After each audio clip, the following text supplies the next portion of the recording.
Lawrence, I just know you.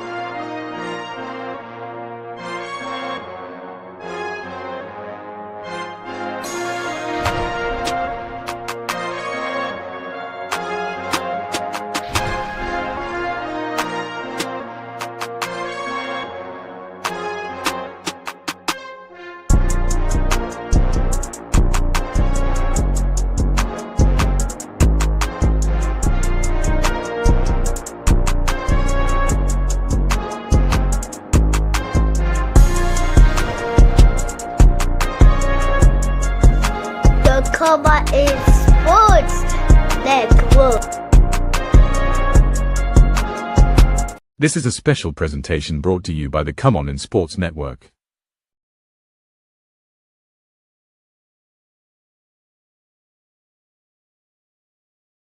NFL Nation, how you doing?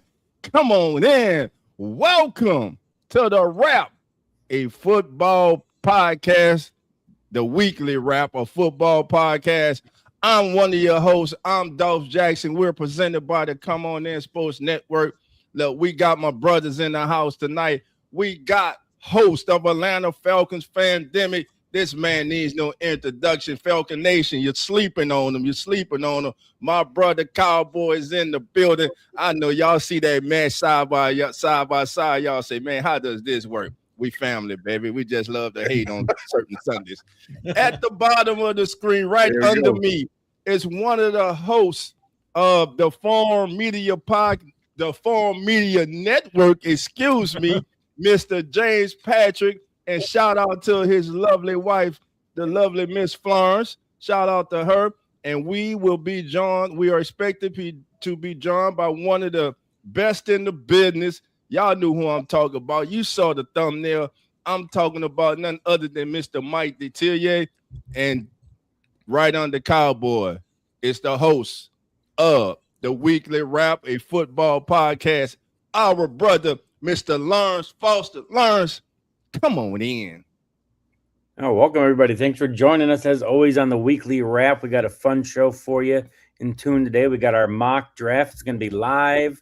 We're going to have real reaction, real input. We hope you guys have some input for us on what we need to do. James, nice to meet you, man. Love your work. Thanks for joining us today.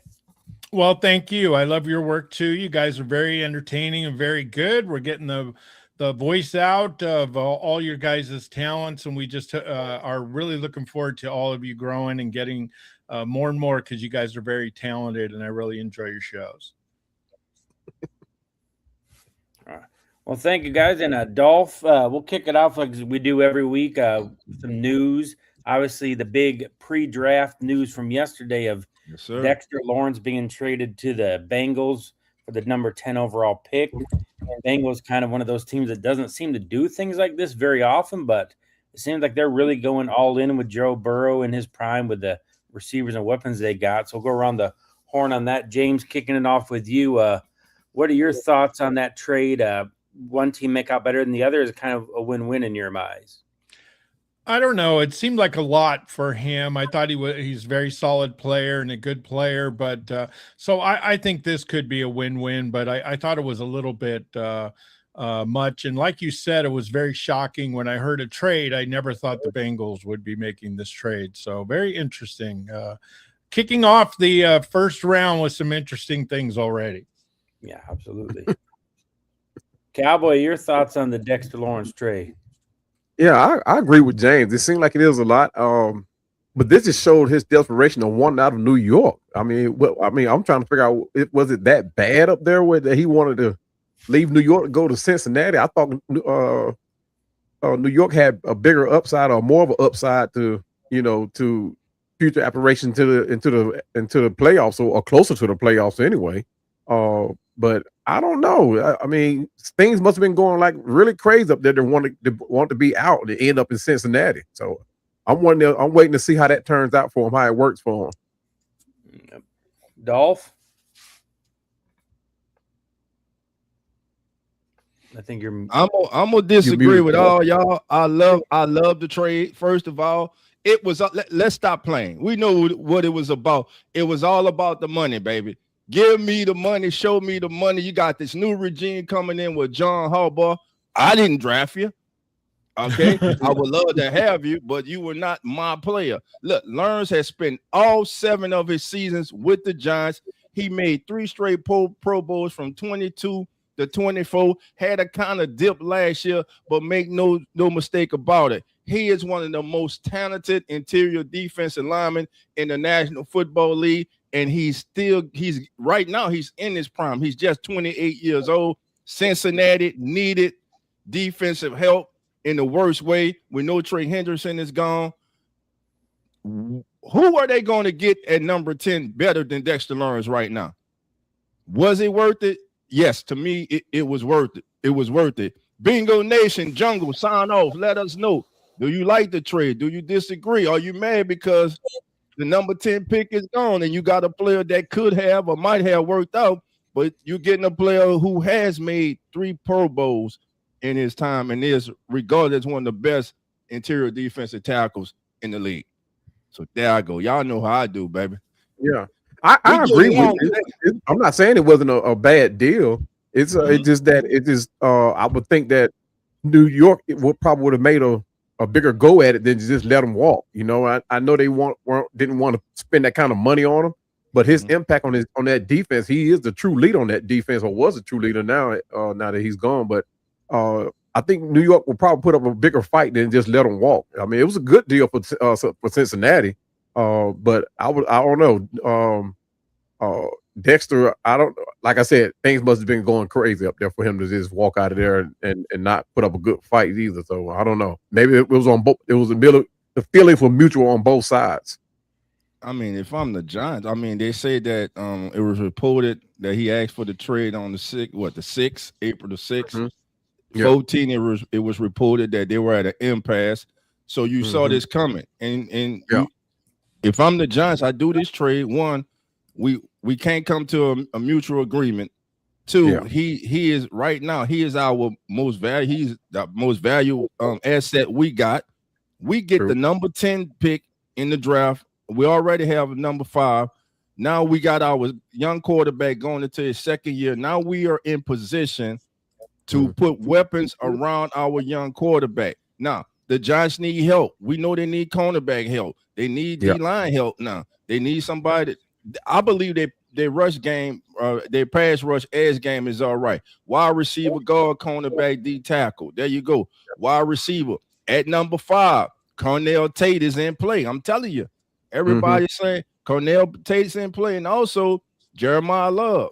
Now, what do they do with the 10th pick? Do they try if it's Jeremiah Love they want? Yeah. Do they try to get in front the Titans, who are rumored to be interested in Jeremiah Love? So it's a lot of ways the Giants can go with that number 10, with these 2 picks in the top 10.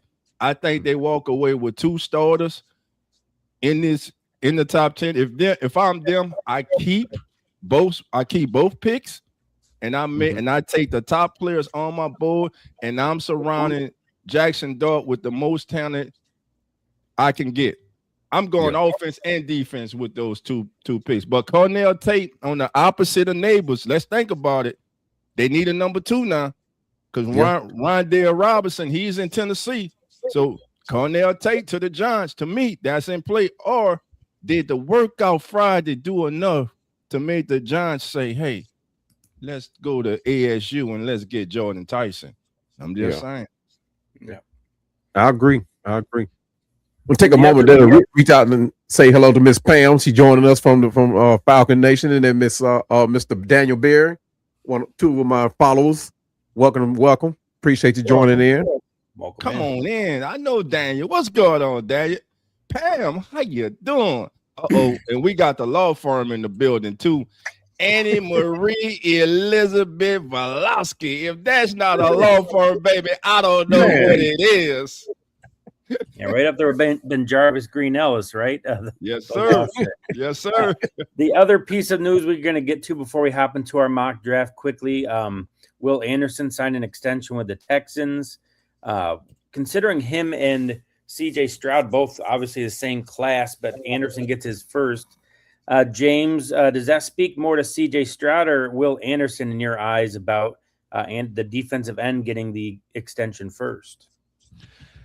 I don't know. I I like CJ Stroud, but I think he's kind of one of those guys that's a good quarterback, but not a great quarterback. And I think that so I think that they need to go back to their pound and ground where they were physical on defense, good running game, and CJ Stroud plays key plays. So I think it's more.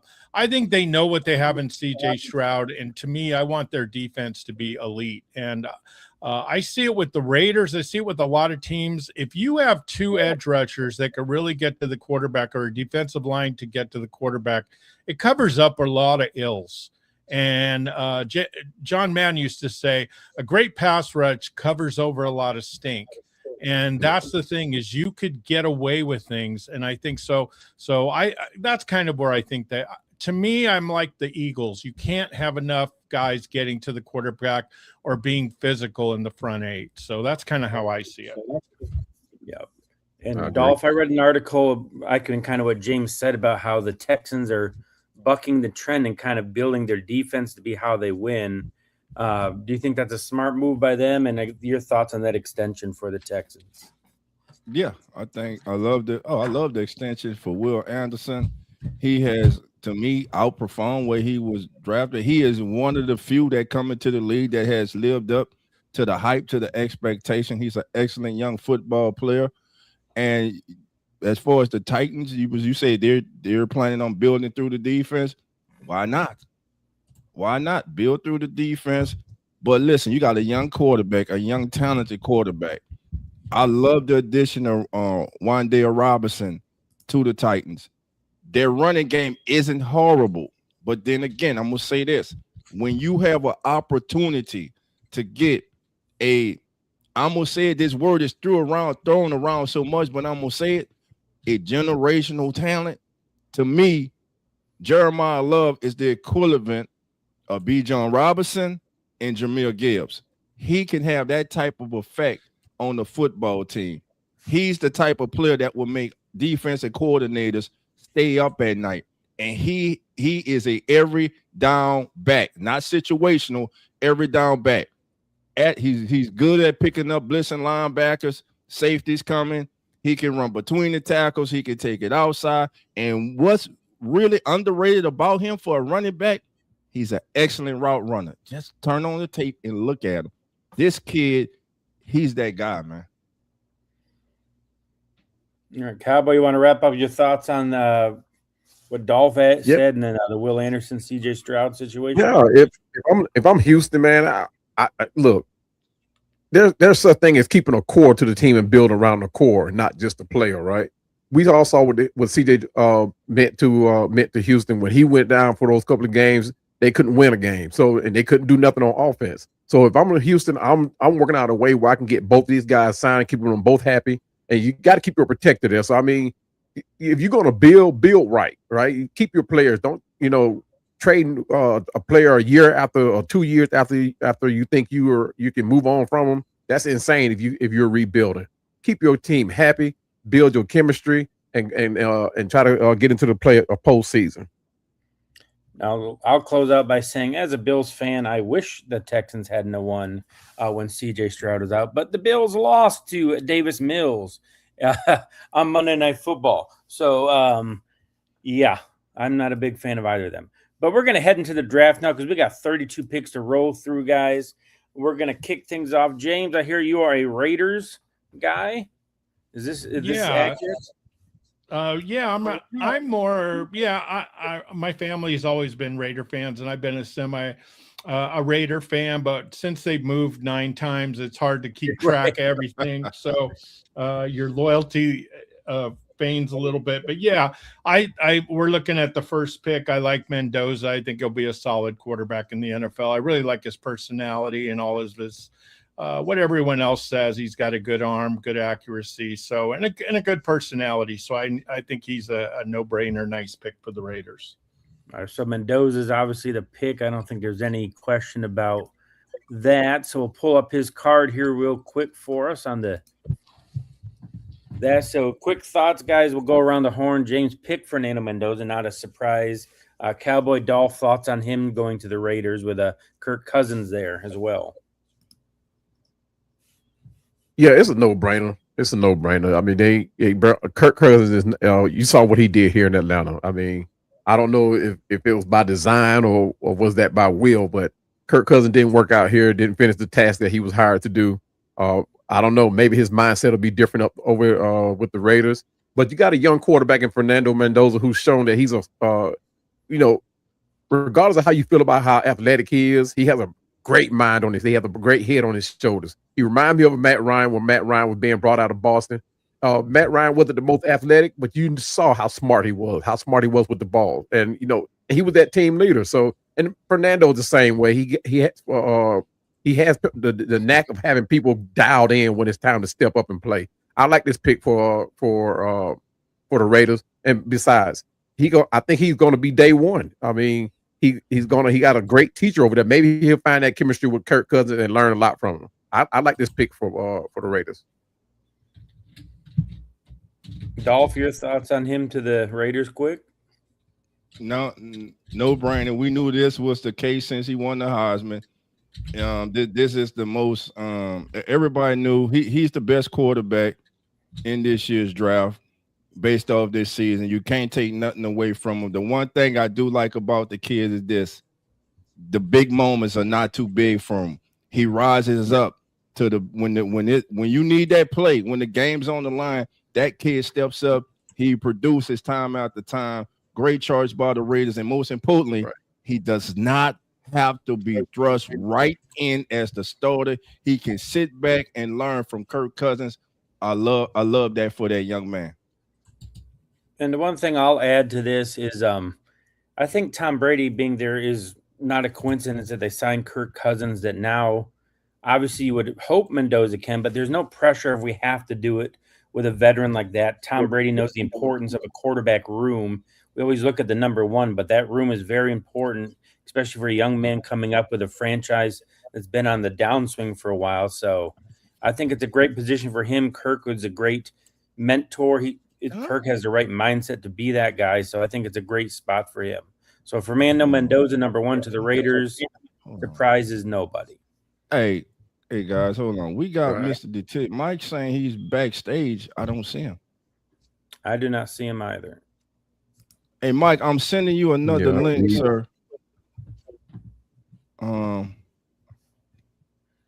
ahead, Lawrence. I'll be in the background trying. All right, so that brings us to the number 2 pick, first of their 2 first-round picks in the 2026 draft. Cowboy, we have the New York Jets. Needs we kind of have is obviously quarterback, wide receiver, edge, and offensive line. Your thoughts here, and who you have them taking at the number 2 overall pick? The Jets lost a lot on their defense, and I have them going with Arvell Reese from Ohio State. Hold on one second. Hold on, guys. I'm so sorry. All right, so Arvell Reese, Dolph, why do you think Cowboy would take him over maybe anybody else, obviously, at that position? Edge is a big need for them, but why Arvell over anybody else? Tremendous upside. Turn on the tape. Look, 18 games as a starter, but the kid is just an athletic freak. He still has his ceiling is still so high. He has a significant amount of room where he can grow. Speed, burst off the line. He's gonna have to, of course, work on his counter moves as he comes into the league. But man, right now he's that clump of clay that a potter likes, man, that he can just mold. And that's what they get, man.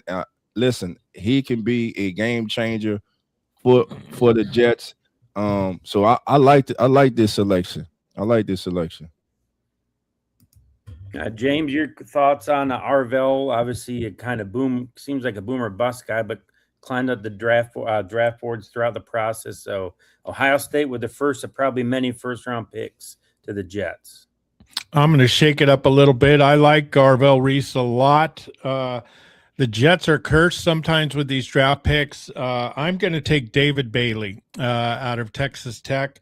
I believe when I saw him, he just literally, it was weird. You never thought he was the most athletic or gifted player on the field, but he always dominated and he always made the big plays. He always seemed to be at the pass rusher.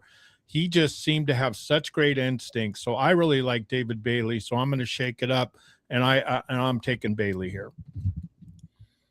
All right. So I'll edge either way, but depending on who it is, I mean, it's kind of like whatever your flavor is. Yeah, no loser.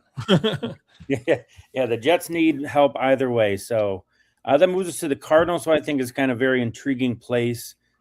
Somebody I can see moving up later in the first round to get a quarterback like Ty Simpson. A little bit too early here. So, Dolph, to you with the Cardinals, we have needs, obviously quarterback. They need offensive line help, edge, and safety. Where do you see the Cardinals going with the third pick, Dolph? Definitely not going quarterback right here. I believe it's definitely too early for Ty Simpson. So looking at the board here, man, Orville Reese just went. I'm going David Bailey. I'm taking David Bailey right here at number 3. All right, so 2 ends. What was it the same thing for you where you would have switched depending on which one was taken? It was either Reese or Bailey for you? Yes. So I got a quick question. If James, when you were having trouble logging in, did you log in? How did you get in? Because Mr. Detillier is having trouble getting in through StreamYard. What I did is I logged into StreamYard, and I have a free account there because I don't use it. So I had a free account, and then when I clicked on the link, it worked for some reason. Okay. So, all right, here's one. Okay, thank you. All right, go ahead, James. I got it. My pick? I trade. I trade down, and I think they need a ton of help. And I think what I love about this draft is there's so many great edge rushers, and that's one of the positions that they need. So I'd trade down. But if they have the pick, because there's a lot of teams that would love to have Reese or Bailey, but if they don't trade down, then I take Reese. So 2 ends off the board. The quarterback number 1 brings us to the Titans, who had last year's number 1 pick, and obviously they got their quarterback situated. Lots of help needed there. I don't think Cowboys back yet. So, James, we'll go to you for Tennessee. We have offensive line, wide receiver, running back as their needs. Where do you see them going with the number 4 overall pick? Jeremiah Love. I think what I love about Love is that he can do it all. He's underrated blocker. He can catch the ball. He can run. He could do everything. So he's the kind of guy that I love to have on the team. I think people are so negative about running backs, but they could really change a team. And I see kind of you wonder with all the quarterback issues that we're having in the NFL, if teams won't start relying more on running backs. And I think Love is one of those do-it-all running backs that could really change a team and also take pressure off Cam Ward. I'm not a huge Cam Ward guy. He holds on to the ball so long, just drives me crazy. But I think that I don't know if he's really going to be a star in the league, but I think Love is just one of those guys that could really transform the Titans. And they're not going to be a juggernaut, obviously, but I think this will really help their passing game, their quarterback situation, and their offense. So Love for me. 100%. And Dolph, you've already talked about Love being possibly the best player in the draft. When you think about the Titans, Dolph, in their history, when have they been great? When they've had great running backs? Yeah, Eddie George back in the day when they had I forgot his but they have obviously Derrick Henry.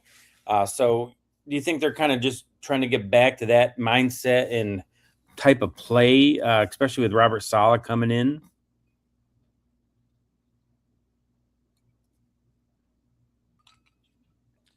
Jeremiah Love is the reason they would get back to that type of play because of his talent.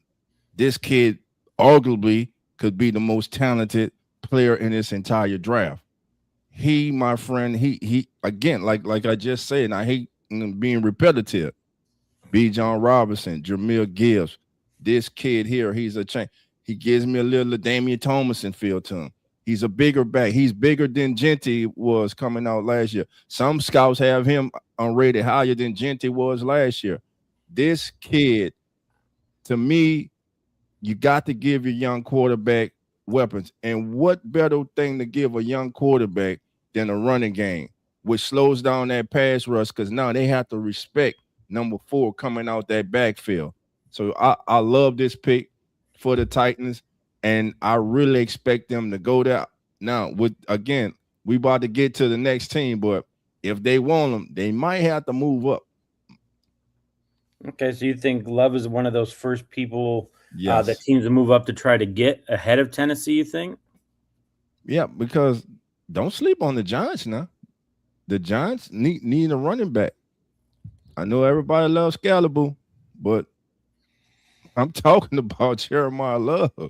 You know, think about that combination for Jackson Dart. Man, okay, you get him, then you come at 10, and hey, maybe Cornell Tate still on the board. You grab Cornell Tate at 10, you walk away with Love and Tate. Man, come on. That would be a real haul for Big Blue. And that ties into what James said about he feels like the Cardinals will be a trade back candidate. So that's perfect in front of Tennessee for anybody that wants to try to move up and get Love. So it might be that kind of marriage made of a team looking to move back.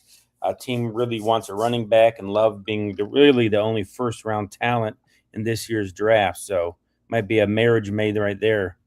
Moving on to the Giants, who we talked about at the beginning, who made the big trade for Dexter Lawrence. One before we move on, man. Listen, Mike won't be able to join us, man. He's having difficulty logging in, so we want to thank Mike. He was trying to get on, man, but he had some other commitments also.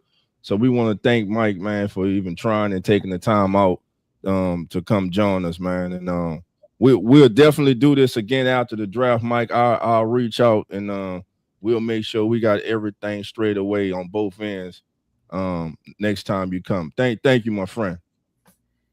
Yes, and we're close to 100 steady viewers, so welcome in, everybody. If you're just joining us, this is the weekly wrap of football podcast here at the Come On In Sports Network. We have our weekly Sunday night show. We are doing a mock draft. We're on pick number 5. If you are just joining us, we have the Raiders taking Fernando Mendoza, the Jets with Arvell Reese, the Cardinals with David Bailey, and then the Jeremiah Love just went to the Titans, which brings us to the Giants with their first of their 2 top 10 first-round picks. Cowboys back with a special guest. I think that's the brains of the operation right there. How we doing, my man? Welcome in. So the Giants on the board, Cowboy, with the Angel speaking. Yeah, got my co-host with us. All right, who you got the Cowboys taking there, Cowboy? Say again? Who you got the Giants taking? You Say got one more time. Cornerback. Oh, okay. I got the Giants taking Jeremiah Love. I mean, John Harbaugh, he's starting first out. He gone. He off the boat. He went to the Titans. Oh, he gone? Oh my goodness. He's off the board. Well, that messes up my mock. That's why we're live, people. We never know what's going to happen, what's going to be going on. So now he's got to adjust. What's the backup plan, Cowboy? Oh my goodness, that was no backup plan, not for the Giants. They better take Jeremiah Love. They better hope he's there at that pick. Who'd you have going for, Cowboy? Going for, I got Sonny Styles. Oh, Tennessee. Yeah, I got Tennessee. Sonny.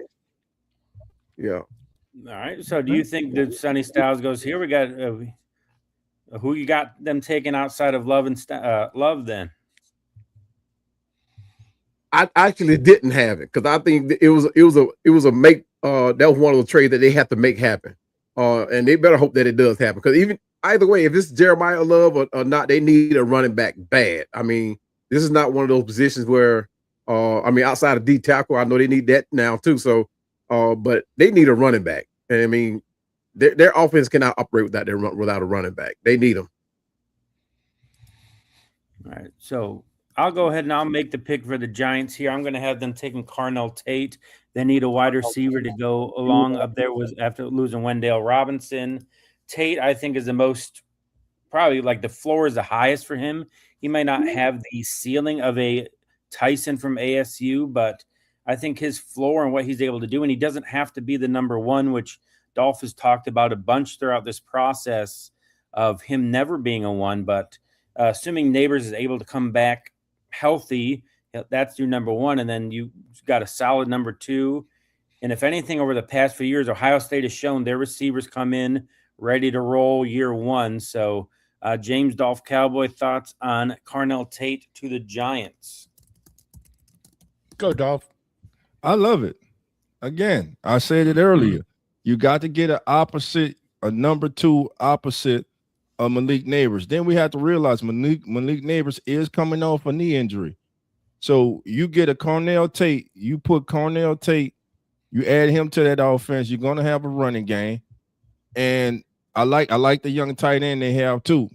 Jackson Dart, you give Jackson Dart 2 bona fide outside targets and Neighbors, and Tate, you got the rugged running game, the violent running game. We know what type of running game that John Harbaugh is going to want to have in the regular season. It's just a problem with it in the playoffs. So he'll run the hell out of the ball in regular season, but playoff, I don't know.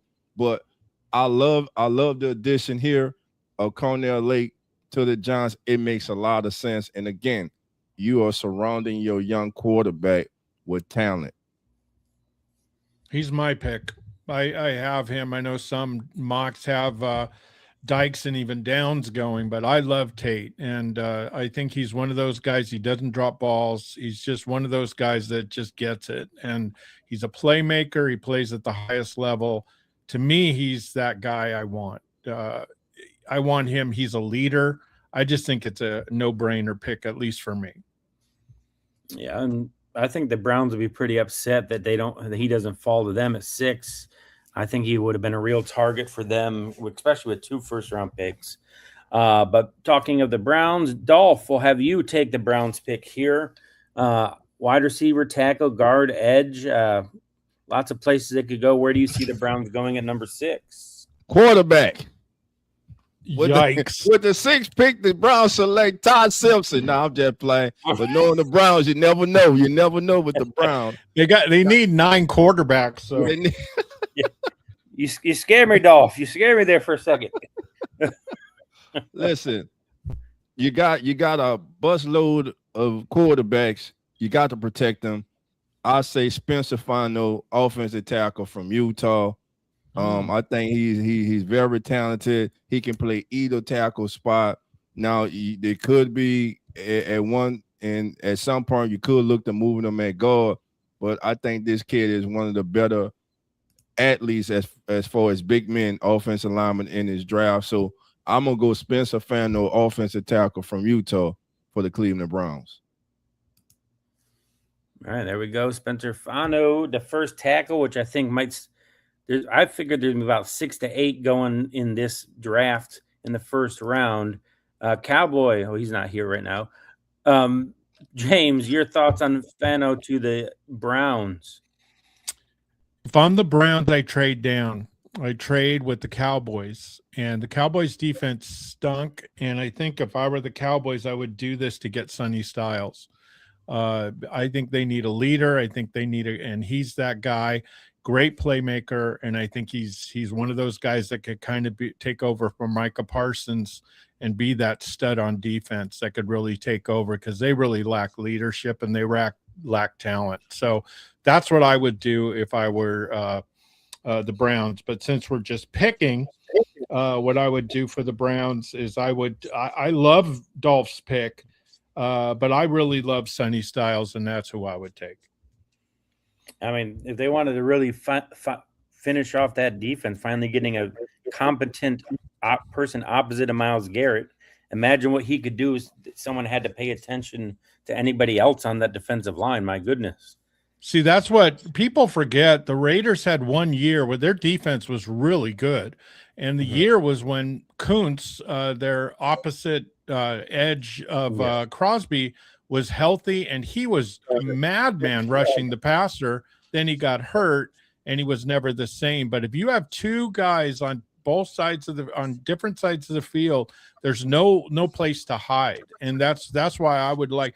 I love Styles' game. I think he's made for the pro game, and I really love him. So I would get him, and I'm with you. I think the Cowboys. The Cowboys want to win now because Jerry Jones is late 80s, I believe, and he wants to win before he passes. And he said it several times. Al Davis said it several times.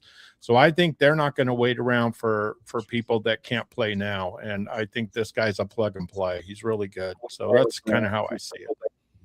Yeah. Oh, if you want to answer this question from Sinbad quick, he asked you after you saw what your success of punting in the Super Bowl, can clubs finally see punting as a real weapon and not just a way to rescue a poor drive? So your thoughts quickly on that, Dolph. Yeah, you talking to a Saints fan who had an awful punter last year.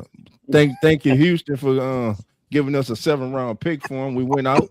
We signed Ryan Wright from the Vikings, one of the top punters in the league. So yes, listen, like I always say, you don't think about special teams until it bites you in the butt. So yes, punting is a weapon. If you got a good punter who can consistently put the opponent in negative field position, man, that's a weapon, man. So yes, it is a weapon. I do see it, sir. What up, Sinbad? Thank you for the question, Sinbad. Anyone else throw your questions, thoughts about there we'll get them up on the screen for you, address them as we can. But we're going to move along here to keep things going. We're on pick number 7 with the Washington Commanders, who unveiled their kind of new uniforms, which are really kind of a throwback. Love the colors and combinations they have moving forward with that. But Cowboy, you lost your angel on your shoulder, but you got the Commanders here. Wide receiver, cornerback, running back, center. Yeah, I got yeah, y'all kind of messed me up on that number 6 pick too. But we're gonna move on because that's the reality of the draft. You're supposed to text us on what to pick. So come on. No. Do your thing. I mean, yeah. But I mean, that was a good pick anyway. But for Washington Commanders, man, I got them going defense on this one, and they need it. The offense is solid, right? But the defense is what is giving. It did give up a lot of points last year. But I got them going with the edge. They need to start getting pressure on quarterbacks. You saw what a lot of the mobile quarterbacks were able to do against Washington, and I got them going with Ruben Bain from Miami at edge.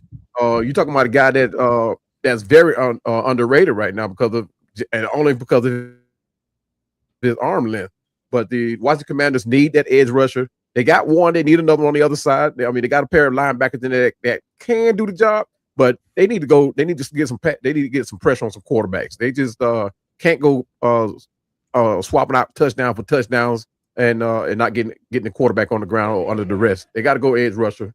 Got to go defense and get this edge rush. Ruben Bain. And quickly, while you're on there, Cowboy, Chantel, who are the Falcons starting at quarterback? You being our Falcons guy, your quick prediction: Penix or Tua? This is going to be one of those camp decisions, right? With Penix coming back off of injury, and Tua, who's already ready to start day one. But if Penix comes in, right, the only way Penix is going to start if he comes in and absolutely torches camp. I mean, he have to come in and show like he's coming out of he's the one coming out of the draft. He has to come in and command like he already knows this playbook, knows the system rather, and he has to command it. I mean, otherwise Tua is going to be the starter, and it's all going to be depend on how healthy he is, right? If he's not 100%, they're not going to start him. So, but I got Penix coming in if he comes in and show that he's ready to start. But if it came down to if I had to make a decision today, it's going to be Tua all day long. You're talking about somebody that's already healthy, already knows the system. He just need a pair of offensive weapons with a nice offensive line, and we have that. All right, thank you for the question, Chantel. Much appreciated. Dolph, quickly before we move on to the next pick, Ruben Bain over Sonny Styles. Your thoughts there with the Commanders pick? I need pass rush help. I love either way they go. It's a win-win. But Ruben Baines looks like he's falling because of short arms, but If I'm not mistaken, for his whole life since he's been playing football, he's had short arms, and them short arms haven't stopped him from being dominant on tape. So it really kills me about this. Turn on the tape and watch the production. He's a hell of a football player, man. I love the Reuben Baines, man. Reuben Baines to the Commanders. I love it. And James, I don't even need to ask you. You've been on the Sonny Styles. You would have taken Styles over Bain, I imagine, because he's been 4 times already for you, I think. Yeah, Styles is already gone for me, and I think Bain would be a perfect pick. I have him going here too. Another guy, I'm not an NFL Combine guy. I'm not, his fingers are 2 inches or whatever the heck it is. Yeah. I just want him to get to the quarterback, and if he gets to the quarterback, I don't care what his hands look like or anything. I just want you to play, and he's been playing at every level and dominating. And what I like about Miami edge rushers in their defensive line is they're nasty and they're mean and they're physical. They may be a little dirty once in a while, and I like all that stuff. And they got swagger, and that's what I love. The old Miami, the U, and that's what I love. And he's got that, and I think he would transform the defense. So I hope that he's there for the Saints. And the U, Cowboys give me the U. I'm an Oklahoma fan, but we've messed up. We haven't been what we should have been. But I really like him. I hope he lasted for the Saints, to be real honest with you. I'd love him to be on the Saints, but I don't know if he'll last that long. And that's a great transition, James. Thank you for making my job easier. The Saints are on the board right now. What I do. That's what you do. You're professional in the house. That leads us to Dolph, our resident Saints expert.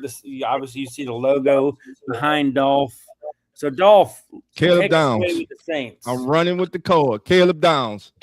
Caleb Downs. That's who I want. Caleb Downs. He is an instant starter, instant impact in the slot corner, outside corner, in the box, too high safety. Good against the run. Caleb Downs, day one starter. As soon as he walks in, pencil him in as a starter, baby. Let's go. We keep the draft moving. That was easy. I bet y'all didn't know Dolph wanted Caleb Downs. They didn't know. Hey, but with that question, with that pick, Dolph, I got a question for you. Sir. Yes, sir. I read a tweet the other day from former general manager, what is his name? Well, Mike. What is his name? Mike Mayock? Mike Mayock, I think that's his name. But he said that he does not see Caleb Downs as a top 10 pick. And I can tell by your excitement there that you don't think so. But I'd like to ask you guys, what makes y'all think that Caleb Downs could possibly not be considered a top 10 pick? I think he is.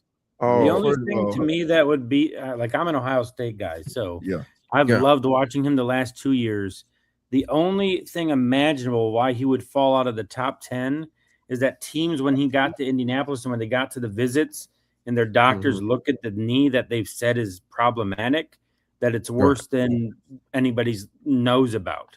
That'd be the only reason I could see him falling down, was that when they actually got in to actually look at it one-on-one, that it was like, man, that's degenerative. That's something that's going to be an issue right away.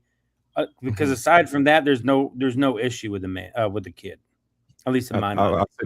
Yeah, I agree. James? I agree. I don't know. That's probably why he's a former GM too. So I don't know. A lot of people have Eric. On ESPN. I was watching a show, and they said they remind him of a lot of Eric Berry, the great pick from the Chiefs years ago at safety. And I like Downs. What I like Downs is that he has great instinct. He knows where the ball is. He knows his positioning with his body on players. He knows where he's at. You see a lot of the players today that are safeties. They're extremely athletic. They hit and do all that, but they don't have that instinct. They take bad angles sometimes. I never saw that with Downs. Everything's straight arrow. He knows what he's doing. He's a leader. Ohio State has just got mega talent. So I think that he's going to be a star, and for 5 to 10 years, he's going to be a stud. So I think that would be a great pick for the Saints too. All right. And you know what? I went totally different on that for you guys, though, dog. Yeah, I went totally different from. I actually. Who you went? Let me answer this about Mayock quick. I actually love. went Cornell Tate for you guys. Hey, I wouldn't be mad at that because we have great success with wide receivers from Ohio State. So I don't know if he's going to last that long know. though. Yeah, I don't think he'll last that long. But as far as Mr. Mayock saying that he is not a top 10 talent, like you said, Cowboy, we saw when he went from the TV booth to the executive office. Yeah. I love him as a TV personality and analyst, but as a front office exec, sir, stop it. Nada. And I love Super Sports, man. Love Super Sports. Yeah. Remember when the Raiders re-signed Derek Carr because they thought Tom Brady was through when he left Tampa or New England. So Tom Brady even said he was stunned that they had done that because he wanted to come to the Raiders. And they just said, no, Derek's our man. So, and don't get me started on Derek Carr. But, that's wow. Still forever be the man that chose Derek Carr over Tom Brady. Enough said. Let's move on. Yeah. All right. That brings us to the Chiefs, the number 9. James, check your audio. Oh, my audio? Yeah, your audio. I think James is just lagging, period, for a second. Okay. James, that brings us to you with number 9 pick, the Chiefs. Not used to picking up this high. The first of 2 first-round picks. They lost both their starting corners. They need help at edge, D tackle, wide receiver, still an issue. So where do you see the proud franchise going at number 9? I think the Chiefs have more holes than people think and people are saying. But I do like Jordan Tyson, wide receiver out of Arizona State. He didn't get as much publicity because Arizona State, they're not on a lot, but I really like him. I think that you wonder what Mahomes is an old quarterback for his age. He's taken a beating, and I think they need some help there. And I think that would kind of rejuvenate him. So I take Tyson, but I think they also need help on defense. They're getting old in certain situations, and also their cap situation. They had to drop some players and do some things because they were way over the cap. So, but I like Tyson at Arizona State. Arizona State had a lot of talent. I mean, they went to the playoffs and they had a lot of talent. And like I said, Tyson I really like. Yep. Quickly, thoughts, Doll, for Cowboy on Tyson to the Chiefs. I wouldn't go Tyson. I'll go Mekhi Lemon. You like Mekhi Lemon? They need a wide receiver. When he gets that ball in his hand, he turns into a running back. Yeah. Yes, the USC receiver, Mekhi Lemon. That's who I would have went with. But listen, can't get mad at Jordan Tyson either. We know if not for injuries and his inability to work out during this draft process, it's a toss-up between him and Cornell Tate as who will be the first wide receiver off the board. In many feel if he would have worked out during the draft process, he would have been the first receiver taken off the board. But I love that kid, Mekhi Lemon. Yeah, absolutely. That brings us to our second first-round pick for the Giants, closing out the top 10. Obviously, we had the Giants taking Carnell Tate with their first pick, so Tate was off the board. So wide receiver need is taken care of. Cowboy, where do you see them going with their second first-round pick? Man, the Giants need so much now, but they need to pick another running back. But to be honest with you, man, when I did my draft, I still got the Cincinnati Bengals sitting at this spot. When I did this, I'm so sorry. I didn't update my board. But if I had to guess, they'll have to go defense again and pick a safety. And if Caleb Downs is down that far, which I doubt he will, which he's already gone anyway, but they have to go safety. Who that safety would be, I don't know, to be honest with you.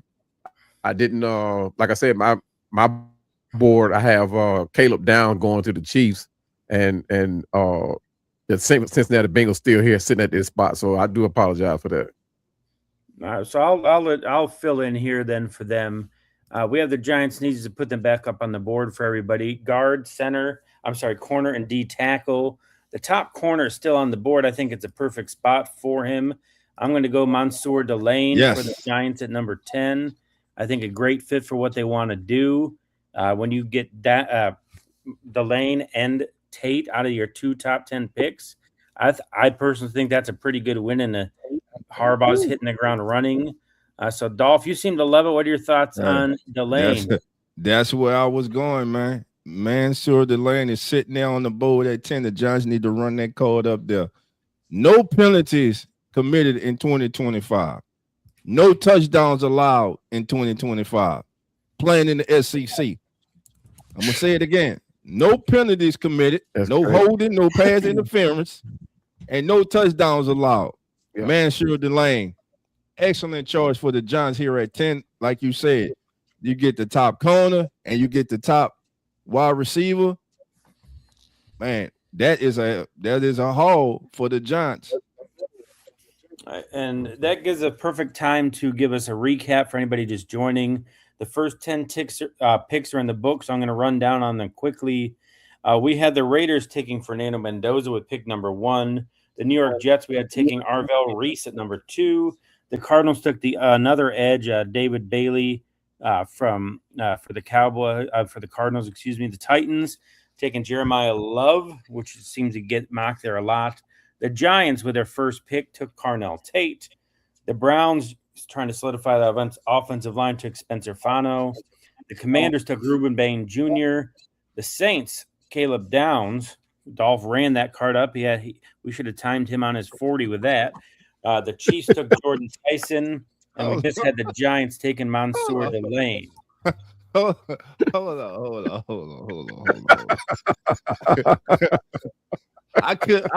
I wish I was in Pittsburgh and I was the guy running the card up there. I'm telling you, I'll set a world record for the fastest handoff of a card in draft history. If that was me. So my question is, so we got who the Commanders take? The Commanders took. Hold on, I pull it back. Reuben Bain. Reuben Bain Jr. Okay.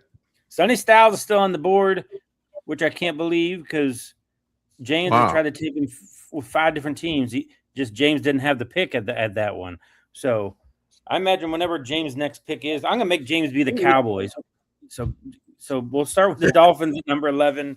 The Dolphins have a lot of needs. We joked last week on the show that when we had needs, we could have put everything.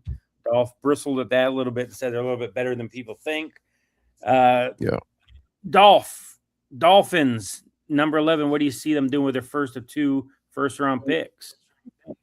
For the Dolphins, man, they need a lot, of course. Yeah. But like I said, I still think they're more talented than people think. So for the Giants, man, I'm talking about the Giants. For the Dolphins, I'm going to go edge, man. I need the top edge. I need the top edge player who's on the board right now. So you're gonna take Sonny Styles? You're gonna jump James? I'm going. Yeah, you know what? I'm gonna do that. If Sonny Styles is there, they are happy on South Beach. Nobody saw that happening. So I'm gonna take Sonny Styles. Now, if this was to happen, we all would be like, what the hell happened? Why the free fall? But yes, Sonny Styles. I'm taking Sonny Styles for the Dolphins. Finn Nation, stand up, baby, and you're welcome.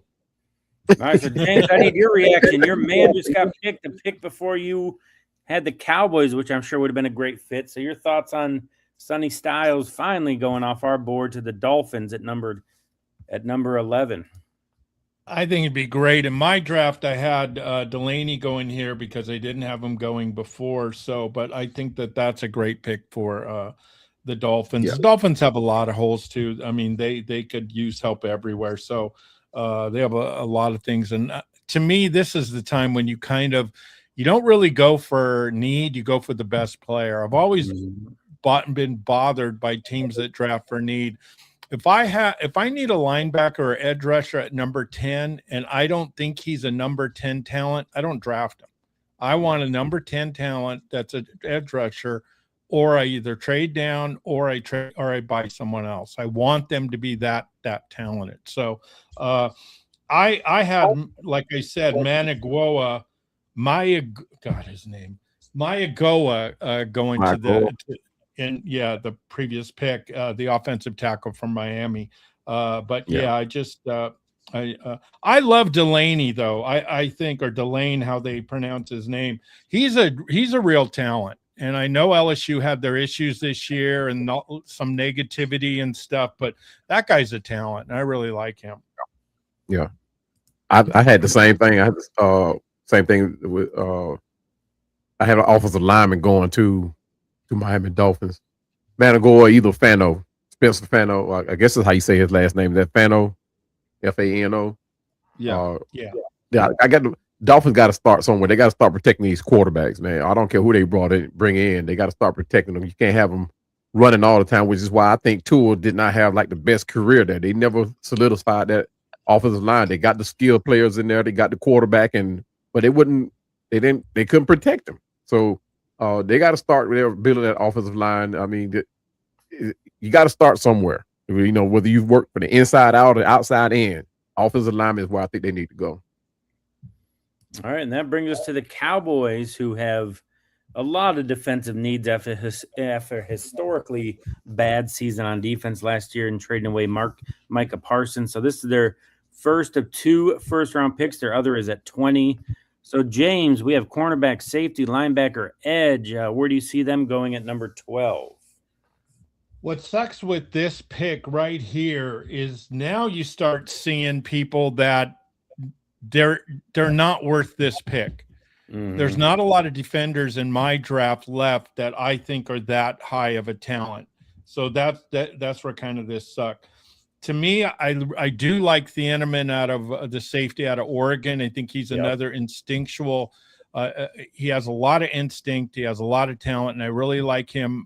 So I would take him here. But boy, there's Caden Proctor. Out of Alabama, the monster tackle could be taken. But like I said, if I'm Dallas, I move up and I get Sonny Styles, and then in the back end, I'll get an edge rusher because there's so many edge rushers in this draft. But right now, that's who I would go with. Thieneman, the safety out of Oregon. I love that pick. I think he's an underrated guy in this one. That's gonna whoever gets him, they're gonna be very happy. So I think that's a great pick by James. And what James said too, and that's where the teams that are really great, they marriage need and draft position instead of just reaching for, oh God, we need this. So I think that's a smart move here. Safety's maybe not a prime position, but he's easily the second best safety on the board. Every other defensive position's been already 3 or 4 deep. So again, need and marriage working out here. Dolph, quick thoughts on Thieneman to the Cowboys. It's a good pick, but Jermod McCoy, cornerback from Tennessee, is on the board. Missed the entire season. If not, I'm taking Jermod McCoy. The Cowboys need help in that secondary at the worst way right now. Other than Blaine, man, they need help on corner. They need help at safety. And remember, I know that I believe Sonny Styles is gone in our mock draft, but I love Thieneman. I think he'll be a good pick, but I just think the need is more. They need more. It's needed more on the corner. So I would have went Jamal McCoy. Yeah. All right. Yeah, that's what my pick was at Jamal. And they won't be wrong going with either one safety or a corner. No. They just got torched last season. I wouldn't be surprised if they were the team that gave up the most passing yards on with their corners and safety. So I'm gonna research that, matter of fact. But they wouldn't be wrong going with either cornerback or safety at that pick. All right, and that brings us to the Rams, who were, speaking of corner, I really think cornerbacks away from being Super Bowl champions last year. They went out and addressed that in a big way by getting both of the Chiefs starting corners on their roster. So Cowboy, that puts us at 13 with the Rams. We have receiver, tackle, quarterback, just obviously not in the first round, but starting to think of the future, and then tight end. So what do you have with the Rams here at 13? Oddly enough, they got this pick from Atlanta. But I got the Rams going with the offensive tackle on this one, Monroe Fielding, out of Georgia. This guy here is I'm talking about size, footwork of a ballerina. I don't remember how many sacks. I don't think he gave up any sacks last season. So I know some of these Georgia fans in here, they may be able to tell me better, but I don't think he gave up any sacks last year. And the Rams need to start. They got the skill players that they need at every position, so they need to go ahead and start protecting these guys, so they can get more production in the run game. And I think they need to go off of the tackle with Monroe Fielding. I mean, this guy he's big, athletic. I mean, he's that guy that you want to put out on a pulling guard type guy. He's that guy. If you want a guy leading the run, he is that guy. He's nasty. But I like Monroe Fielding at this spot. James, I know you're on the offensive line train here, so you like that pick for the Rams? Yeah, I do. I think Proctor is is the guy that I would kind of like, but in my draft, I have Mekhi Lemon going here. I think that the Rams need. Stafford has that weirdness where he has that one or two guys that he loves to throw to, and he doesn't throw to anybody else. And I think they desperately need another guy that could take a little bit of the pressure off of Nakua. And with his legal issues, you wonder what's going on with him. But Mekhi Lemon would be my pick here for the Rams. The Rams could go either way. A great tight end out of Oregon, who I just absolutely love. And so the Rams are at a great position this in the middle of the draft where they could pick who they want, and they're probably going to be there. So this can be a good draft for the Rams. I think it'd be a sneaky spot for the one tight end to go in the first round as well here. You talk about weapons for Stafford. I think it'd be a pretty good spot for Sadiq to go and kind of be able to easily into that. Kenyon Sadiq. Yeah, I'm bad on names. But Kenyon, I love the way he plays. He's physical, little reckless, he'll make some airhead mistakes once in a while, but he's just a real physical player. I really like him. A lot of energy. So he's good. I love youthful energy. So physical, good player. Dolph. Yeah. We're moving on to the Ravens. I know you were talking about this kid. Corner, offensive line receiver for the Ravens, Dolph. Your guy's still there at corner. So who do you have the blue, purple, and black taking at number 14? Kenyon Sadiq. What does Jackson like? He likes throwing the ball to the tight end. Andrews is getting older. Likely is gone. The third string tight end is gone. This is a perfect landing spot. Kenyon Sadiq to the Ravens. Cowboy, thoughts on Sadiq going to the Ravens? Man, I like Kenyon Sadiq going anywhere. He's by far, and no disrespect to Ruben Bain from the Miami Hurricanes, but this kid is by far my favorite player in this whole entire draft.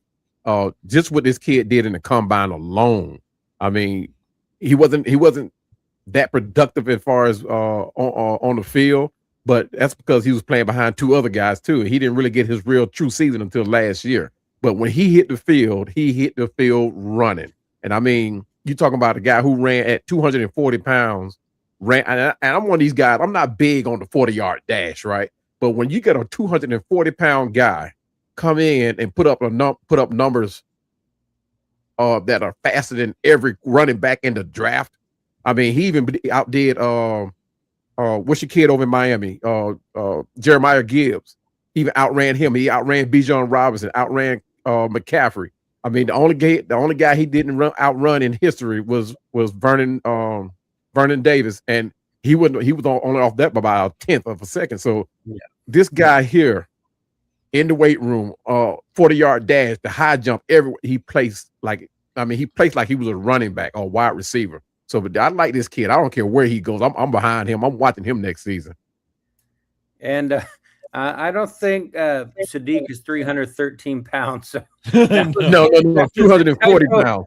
On that one, but my goodness, he'd be a beast running that fast, 313 with a 4.3. Hey. That's my bad on that one, but Oh my goodness! I just looked at it. I'm like, Could you oh, imagine that though? oh, that's a creative player yeah, in Madden where you made yeah, like the biggest yeah. guy possible at But 99 speed. what's funny is right now there's actually somebody tuned in who's actually looking that up right now. Like there's no way. We're gonna get a couple posts. You guys, he's on a 313. 313 pounds, huh? Oh goodness! All right, that But brings this us guy to the does it all, man. brings us to the Buccaneers. Edge, cornerback, D tackle, linebacker. So a lot of defense needed. James, do you have him going anywhere different? Like, I know you have a few offensive linemen you are still high on that are available. So where do you see the Bucs going at 15? For the Ravens, I like Fano or Sadiq. I like Fano. I think he's a great offensive lineman, and I think he would be good for here. Omar Cooper is a great wide receiver. I thought that overall, maybe this side of Ohio State, Indiana, I watched Indiana most of their games all year. Their receivers do not drop balls. I mean, they ran amazing routes, and they know how to play football. And it's fun to watch those guys play. And I love Cooper. I think he's underrated, and I think that he would be a good pick as well. But I'm going to take Fano here. He's still on my draft, but I'm going to switch it. I talked myself into Cooper. I'm going to pick Cooper here for Tampa. All right, Cooper. And, they lost Mike Evans last year. Yep. Godwin seems to get hurt every other year. So yeah. They're bringing up Omar Cooper for the Buccaneers, keeping that offense humming along. Brings us to the Jets with their second of their first-round picks. As a reminder, they took Arvell Reese at number 2 for us. Dolph, where do you have the Jets going with their second first-round pick? Here's where the second quarterback comes off the board. Ty Simpson to the Jets. I'll take Ty Simpson right here. I think the Jets take Ty Simpson right here. Perfect spot to take him. Second best quarterback in this draft. So, yeah, Ty Simpson to the Jets with pick 16. All right, so we talk about curveballs. I think that's our first big one here. Ty Simpson not even going in the top half of the draft. Thanks, Dolph. Simpson to the Jets. Hey. I like this. I like that. I like this. I actually had Ty Simpson going to the Cardinals, but this here is a good spot for him too as well. But the Jets need some of everything. I mean, they wouldn't be bad getting Kenyon Sadiq, Kendrick Falk, or Vega. But I like the starting with that quarterback, getting somebody they can build around. They need somebody. They couldn't go wrong with just going all over the board and just picking somebody. I think they just need to put the names in the hat and just draw straws, draw slips and see who they pick up and just go with it. James, Ty Simpson to the Jets. Your thoughts on that one? I think that Dolph might be right, and I think it'd be a horrible pick. I do not like Ty Simpson. He wasn't that good at Alabama. I mean, when he played the bigger teams, he struggled. He struggles with the pass rush. He struggles staring down receivers. I don't like Ty Simpson in any way. So I think Nussmeier's better than Simpson. I just don't like Ty Simpson at all. I think they're hyping him up with a lot of PR, and I just I would not pick him in the second or third round. So to be honest, I don't think he's a pro quarter, but I think they will. I think they will pick him. I think Dolph's right.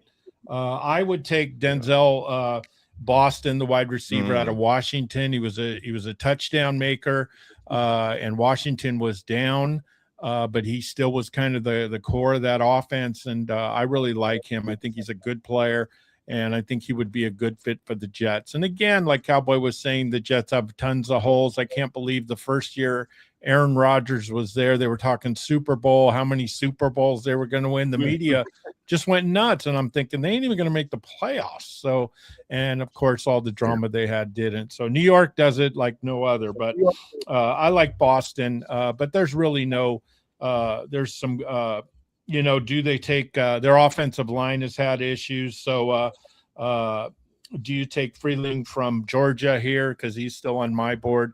So, but that's who I would take. I'd take Boston. No, in defense of this, like I'm of the belief if you don't have a quarterback, I swing until I hit it.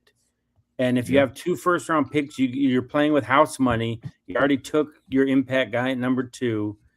And if the Jets do that, I hope they do it intelligently, because if they throw him out there at the start of the year with the team they currently have, he's going to get shell-shocked to the point that his career is ruined. That's the whole point of bringing Geno Smith back in, was to take the hits and the lumps. So I hope if they go this route that they're smart enough to let him sit and learn, and maybe at the end of the year, the last handful of games, they let him once he's been there for 15, 16 weeks. Mm-hmm. Yeah. But yeah, I could see them 100%. I thought they'd be a trade back into the end of the first candidate to get him. So Dolph just didn't, like, I'm not giving up any resources. I'm going to get him anyway. So until you get your quarterback, I don't think there's anything wrong with drafting your quarterback. Yeah, I to me, like I said, if he doesn't warrant a 17th pick the way I draft, I don't pick him. And I don't think he warrants a 17th pick. Do the Jets? I think they do. So I think they will pick him. And hopefully the guy gets, like you said, he gets babied along. He doesn't get thrown out into the into the weeds. And I think that's why the Raiders, I think, are going to handle Mendoza with kid gloves. And I think that's how you do it. Get Cousins in there, let him start, and then have Mendoza take over. So in the olden days, that's how they do it. But in the salary cap, issues with the money and everything, you have to play these guys quick. And it's a disservice to them because some of them get ruined. All right, and that brings us to the Detroit Lions and Cowboy. We got the Lions on the board. Missed the playoffs last year. We have edge, D tackle, offensive tackle, and corner. What do you see them doing at 17? Yeah, you know why they couldn't make the playoffs last year? Because their offensive line couldn't hold up. They couldn't hold up. And when you look at the Lions franchise as a whole, there's not a whole lot that they need. And when you get yourself in that position, you got to start building your offensive line. You got to start developing the trenches. And with this pick right here, I got Caleb Lemieux out of Utah, offensive tackle. This kid here, I mean, lateral footwork, can't ask for long arms. And he's one of these guys that he's smart. He's one of these guys that gets to the second level. He blocks very well. He protects the blind side. He plays both sides and protects the blind side just as well as he protect the other side. So Caleb Lemieux out of Utah was the pick. I love that pick for them. I agree with you. The Lions fell off because of their offensive line issues. When you thought of them when they were in the championship game, it was that offensive line just dominating people. So James, you're shaking your head. I think you like that pick there. I like it too. Monroe Freeling is still on my board because I used I got Cooper going to the Jets, so I'm taking Freeling here. I think their offensive, they forgot what brung them a little bit, and I think they got a little bit of a big head, and it bit them because they thought we're just a juggernaut. We're good. We'll plug and play a couple linemen, and it didn't work. They got to go back to what brung them. And as they used to say, I think Woody Hayes said that. I can't remember. But you have to go back to basics. And their basics was the championship game. Their offensive line was good. And that's why they need another offensive lineman here. So I like Cowboys pick or this pick. Dolph, if it's not a lineman, like where would you see them going? Is Ed somebody alongside Hutchinson the next area of need in your mind if they didn't go offensive line? Yeah, if they didn't go offensive line, that would be it. But I would have a different pick for him here. I would go to Penn State and I would take Olivevica Eyeing, the guard. I would take the big guard from Penn State, man, put him next to Penei Sewell, and let's roll. Yeah, but you did a great job saying that name. I wasn't even going to try to say his name. So I'm still shocked. I can't even say his first name. Goodness.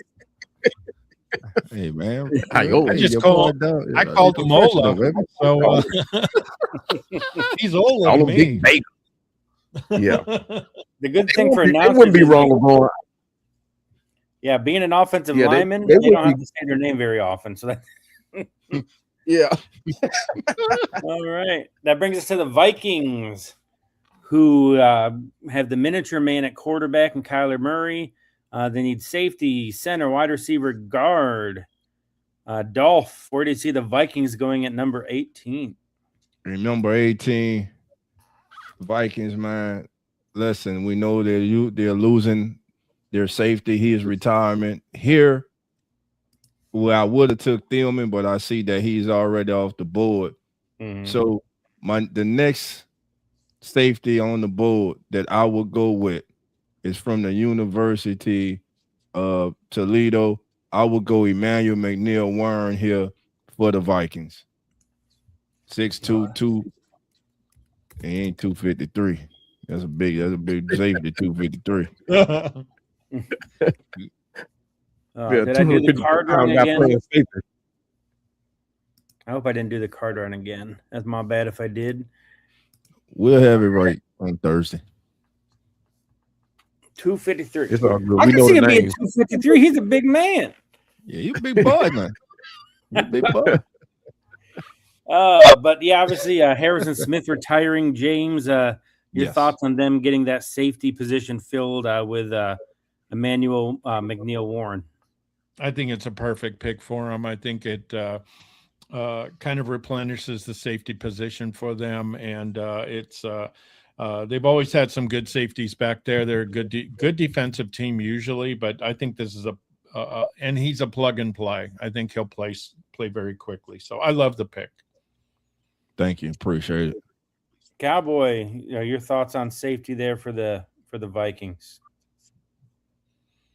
Yeah, this is a perfect pick for them. It's not just a pick; it's a need for the Vikings. I mean, this is one that you want to solidify what you're losing, and this is the perfect pick for them. All right, brings us to the Panthers, our first playoff team in their slot here. Obviously, won the South, gave the Rams a run for their money in the wild card round. Bryce Young kind of taking a step forward in his development in year 3. So we have safety, wide receiver, edge, and running back as needs here. Cowboy, Carolina Panthers, and you at 19. What do you see them doing?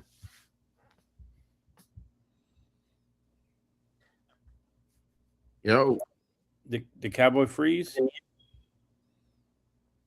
You on the clock? I got okay. You there? No, I'm not frozen. All right. Cowboy, what you got for the Panthers in 19? I'm froze? Nah, you good. We hear you. You good. Yeah, the Panthers. Yeah, I got them going with offensive line. Blake Miller out of Clemson. Nice. It's going to be my pick here. But they got to protect the young man. He was on the run a lot last year, so I got them going with offensive tackle. Okay, I'm mad at that, Blake Miller. And somebody with the stature of Young, like he can't have people in his face pushing up there. So a great strong pick there for the Panthers. And we've talked about this whole process so far of when in doubt, just solidify the lines on either side. You can't go wrong when you're doing that. That brings us to the Cowboys with their second pick. And since, James, you did their first round pick, we'll have you do their second as well. The Cowboys at 20. Who you got for them there? Boy, I'm kind of struck at two of here's my notes. I'm stuck with offensive and defensive tackle. A defensive line. I'm like you guys. I think that when all else fails, go for the offensive line or defensive line, either one. So, let me see who I had for my pick. I had Peter Woods, defensive tackle for Clemson, going here. I like Clemson. Reminds me a lot of Miami when it comes to the defensive line. They're just very physical. They're very in your face. They're always going forward, and I really liked Woods. I think he was a good player. I know that the Harbaughs are really high on him, and there's a lot of rumors from Chargers podcasters and writers that Woods is going to go to the Chargers, but I think he's going to go a little bit earlier than that. So I take Woods. I love that pick. He's one of my ones that I could want my Bills to take at 26. If he's there, he feels the need for us. So I love that pick. Dolph, thoughts on Peter Woods going, to helping that defense out that needs everything across the board? Yeah, that'll be a good addition, but they need to affect the quarterback up front too. They need a pass rush. So I would have went. You already addressed the outside corner. I'm sticking on defense because we already explosive on offense. I'm going with. I got to affect that quarterback. I would have went with Auburn edge rusher Keldrick Falk. Yeah, I like Falk as well. Cowboy, quick, your thoughts on the Cowboys? Yeah. All right, that brings us to the Steelers. We talk about big nasty. Yeah, they yeah. And a fan base. I think the Cowboys are I'm not going to say they have their problem fixed. Okay. The Steelers, the offensive line, defensive line, a fan base that is one of the few that won't boo those types of things. They'll embrace them and the mentality there. Dolph, Steelers, where do you see them going, assuming Aaron Rodgers is coming back? Hey, like you said, this may be the only fan base that is excited to get a big nasty up front, baby. And we got one of the biggest nasty still on the board right now from the University of Alabama with the 19th pick in the weekly wrap, a football podcast mock draft. The Pittsburgh Steelers select Big O. Moving a mountain, baby. Caden Proctor, baby. Welcome to the Steel City, baby. Steeler Nation. Let's get it, baby. Let's go. We got our man. Caden Proctor. Let's go. I think that's a perfect fit for them, James. I had Proctor already off the board, so I can't give you him, but I'm going for Ola Vega Iowani. He's my guy here. I think he's a perfect pick for the Steelers. They love their offensive linemen. And like you said, they're one of the few fan bases that gets it, that will not have a problem going offensive line in a draft. I really love him here. I think he's got a lot of talent. And Caden Proctor, to me, is just – he's one of those guys that's either going to be a superstar or a bust. But I love Caden Proctor, so I had him going a lot earlier. But Ola's a great pick here for the Steelers, and he's kind of all Steelers. They like these types of players. So that's who I got. Yeah. Cowboy, Caden Proctor, thoughts? Yeah, this is a great pick for him. You saw how many times Aaron Rodgers went on the run last year and ended up having to throw the ball away. How many times he went to yelling at his offensive line. So with a pick like this, it probably lessened the amount of time that Aaron Rodgers have to yell at his guys and tell them to get blocked and the penalties that they incurred last year. I mean, it was more of a freak show than anything. So it probably less of a headache if they go offensive line. That's a great pick.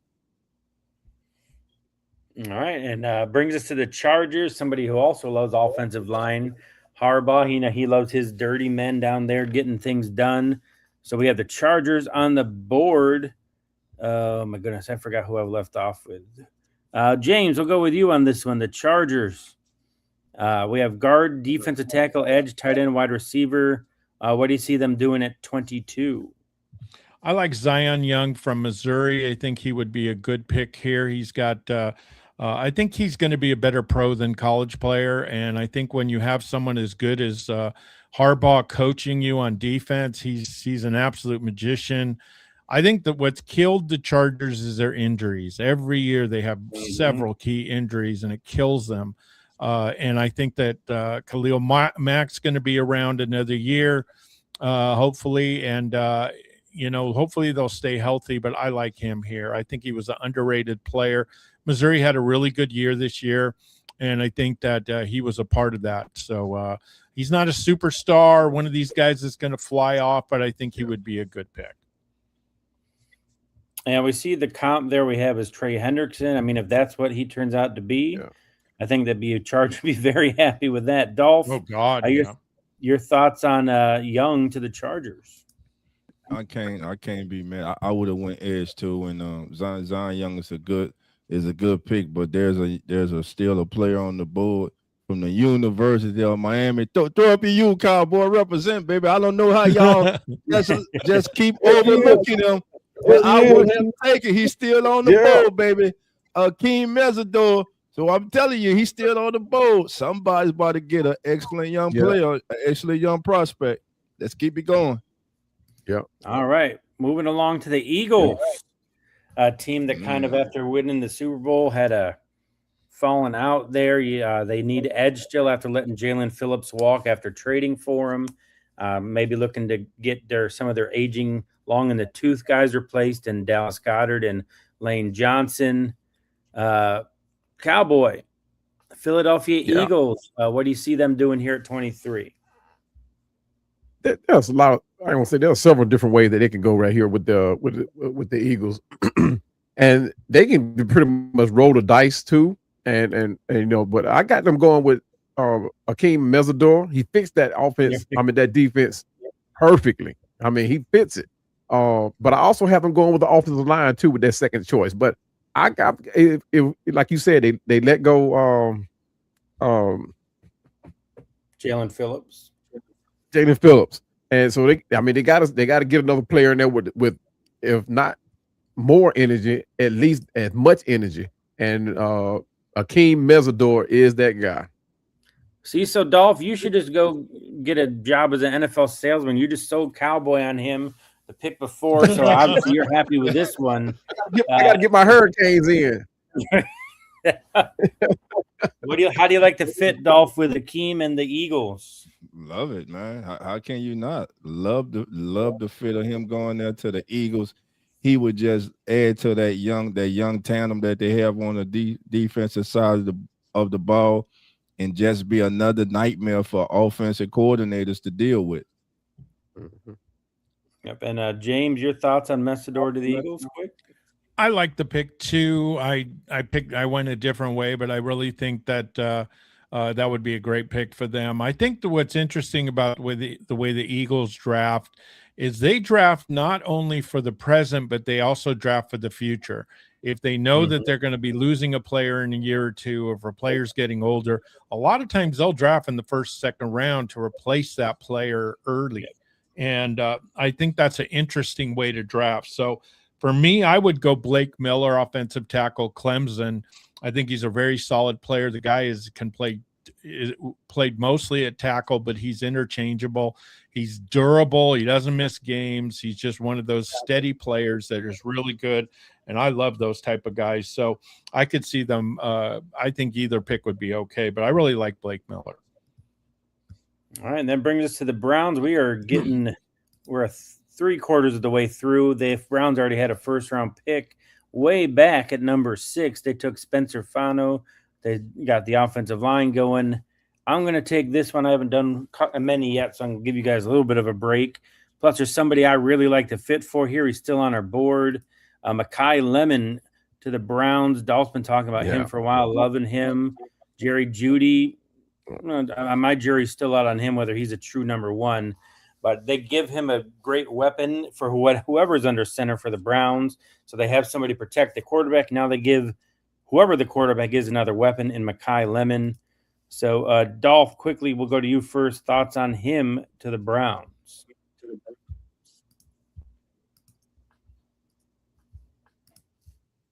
You muted, Dolph.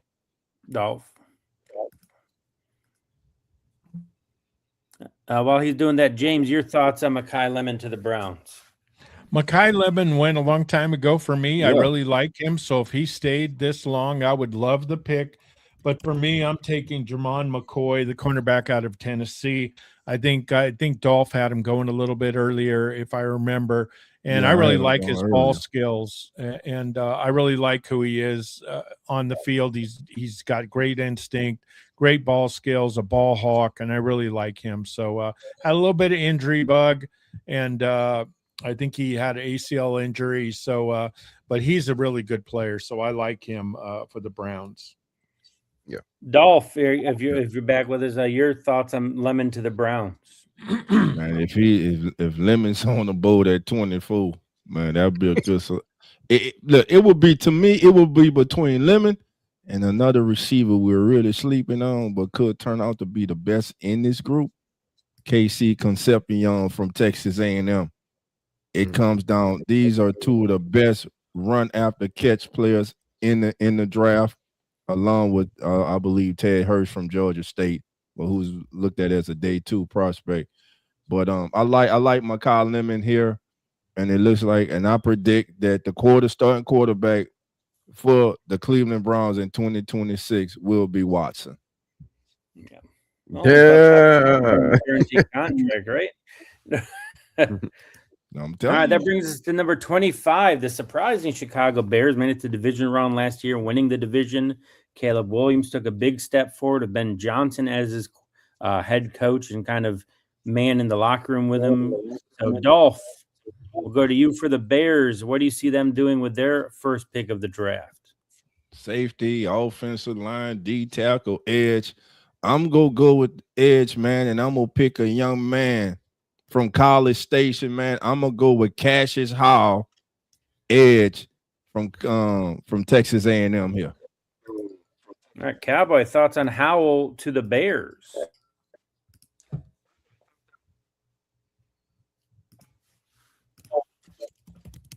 I actually don't have a thought for him on going to the Bears. But the Bears is another one of the teams that have a need rather on at just about every position on defense. So going defense is one of those things that that I mean they actually need a bigger linebacker in my book. I mean this guy here is what sitting there. He's not 253, is it?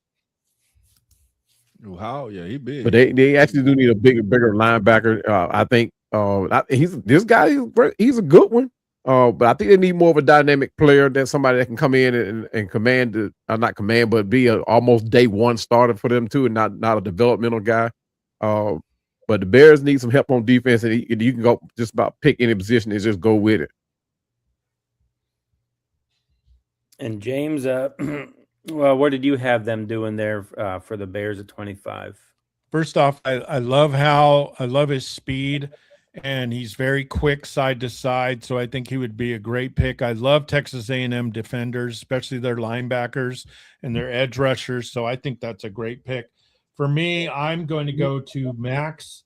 God, isn't there any Smiths or Martins in this draft? Max Nakar out of Arizona State, offensive tackle. I think in the Bay Area, where in San Francisco Bay Area where we are, there is a lot of talk of the 49ers picking him, and they love him, and a lot of fans are hoping that he drops, but I think he would be a great pick for the Bears. I already have a DL edge guy going to the Bears, so that's why I'm going offensive tackle here. Max Enacher.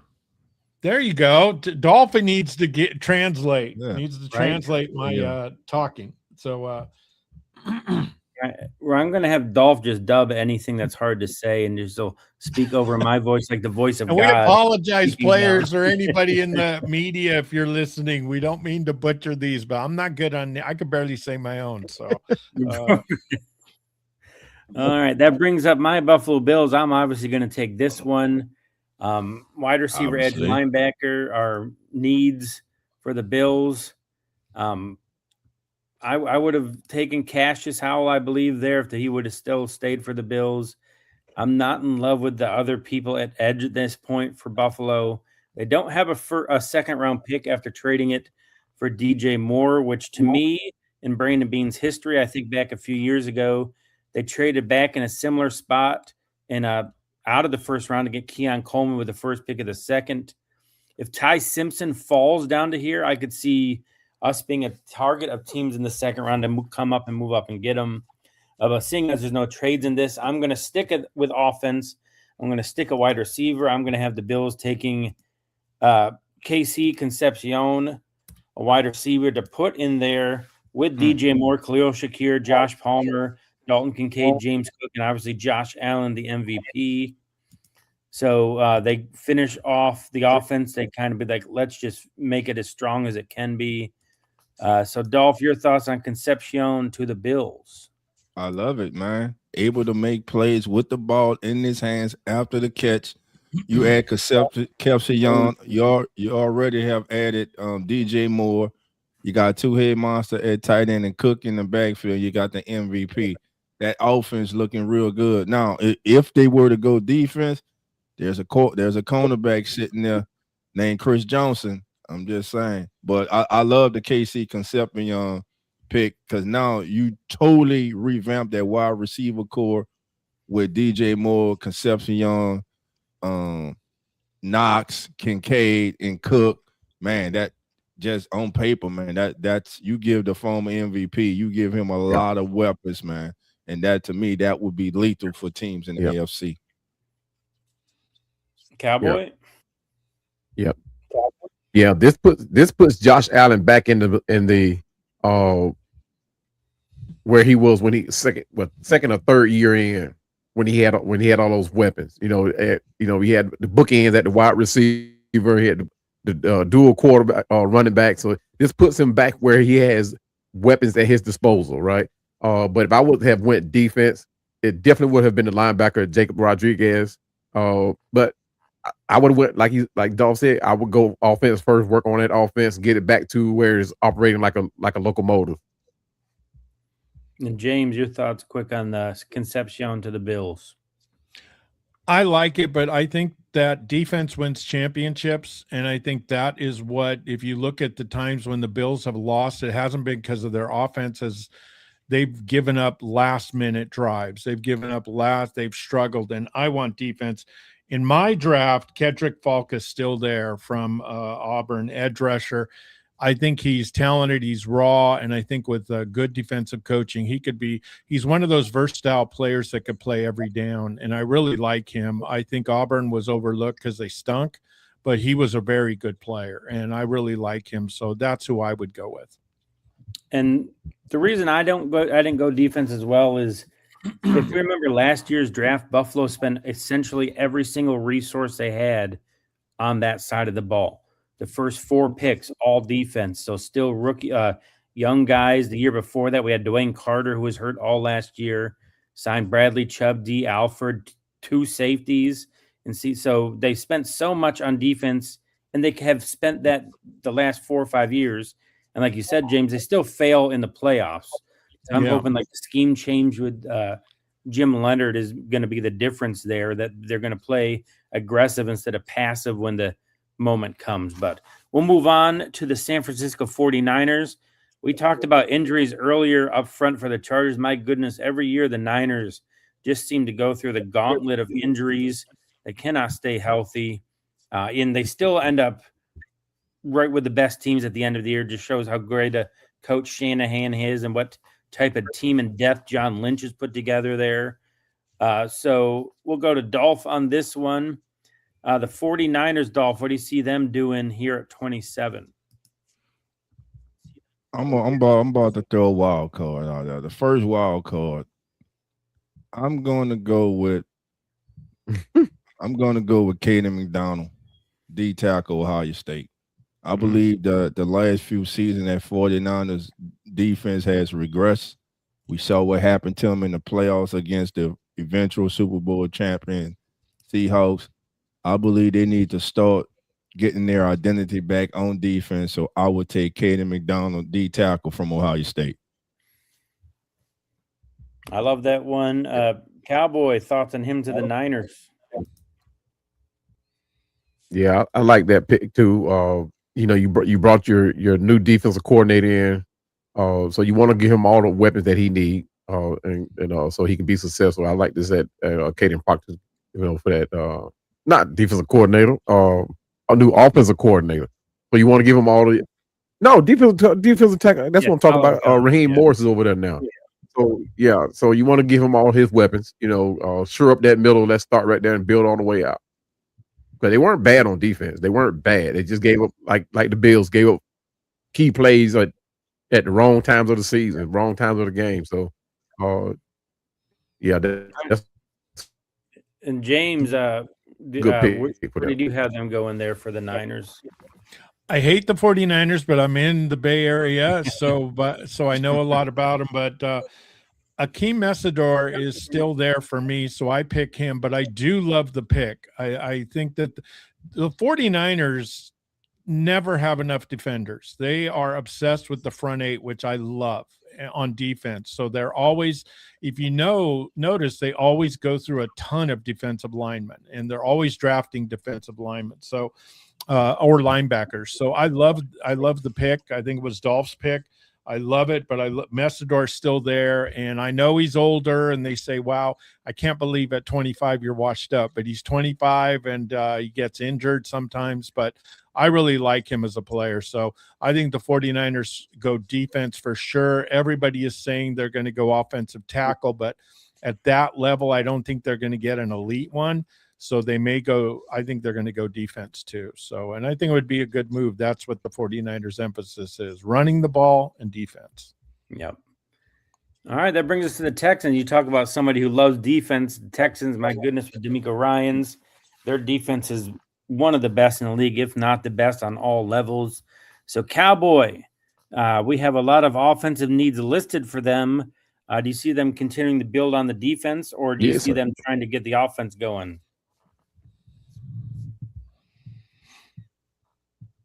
Are we talking about the 49ers?